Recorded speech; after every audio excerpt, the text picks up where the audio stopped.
m'appelle Alizée, j'ai cofondé l'organisation Make Sense en 2011. Vraiment à l'époque, on est parti du constat qu'il y avait de plus en plus de jeunes et de gens qui avaient envie de s'engager sur les grands enjeux socio-environnementaux et qui souhaitaient vraiment passer à l'action concrètement pour contribuer à une société plus juste et durable. Et donc on a créé Make Sense comme une communauté de citoyens qui s'engagent pour aider des porteurs de projets et des entrepreneurs ou pour eux-mêmes monter leurs projets sur des sujets socio-environnementaux.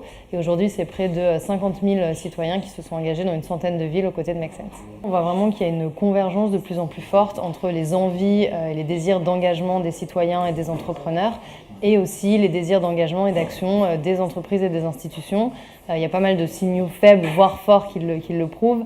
Il y a en 2015 les objectifs du développement durable qui ont été ratifiés par l'ONU, les gouvernements, les entreprises. On voit aujourd'hui que les consommateurs sont près de 80% à attendre de leur marque qu'elle s'engage sur des sujets de société. Puis on le voit au quotidien avec toutes les entreprises avec lesquelles on travaille qui ont envie d'agir et de se positionner pour impacter positivement la société. Et il y a cette convergence-là. Et nous, Make Sense, on joue vraiment le rôle de catalyse pour faire se rencontrer les envies d'engagement des citoyens, les projets des entrepreneurs et les stratégies d'engagement des entreprises. On travaille sur plusieurs programmes de mobilisation thématique avec des entreprises. On travaille par exemple avec EDF sur une mobilisation sur la transition énergétique.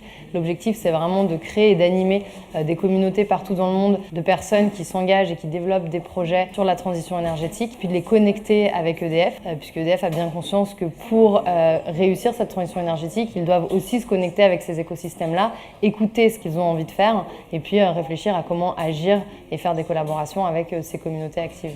On travaille sur ces programmes thématiques aussi sur l'économie circulaire avec Suez, sur le mieux vieillir, sur l'éducation, sur la précarité énergétique, à chaque fois avec des entreprises. Donc ça peut être AG2R, c'est parfois des institutions aussi comme la CNAV.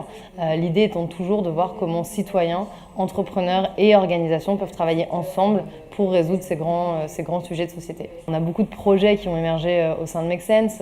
Pour n'en citer que quelques-unes, il y a par exemple l'application Roger Voice qui permet aux personnes sourdes et malentendantes de téléphoner et qui aujourd'hui est en partenariat avec pas mal d'opérateurs et d'assureurs notamment. Je pense aussi à l'initiative Weekendoo qui permet de mettre en avant des artisans et des savoir-faire locaux. Et on vient d'ouvrir donc un showroom de l'artisanat solidaire avec eux, ou encore Love Your Waste sur la collecte des déchets bio-organiques, Panda qui travaille sur l'intelligence artificielle pour les personnes aveugles. Donc voilà, il y a énormément de projets qui naissent et qui se développent et qui font la preuve qu'on peut allier engagement, impact et modèle économique. Pour rebondir sur le digital, aujourd'hui il y a un signe fort qui est il y a quelques mois, le plus grand réseau social qui est Facebook a changé sa mission. Sa mission, c'est maintenant de permettre aux gens de créer des meaningful communities et ils veulent d'ici 3 ans que 2 milliards de personnes se soient rejoints au sein de meaningful communities.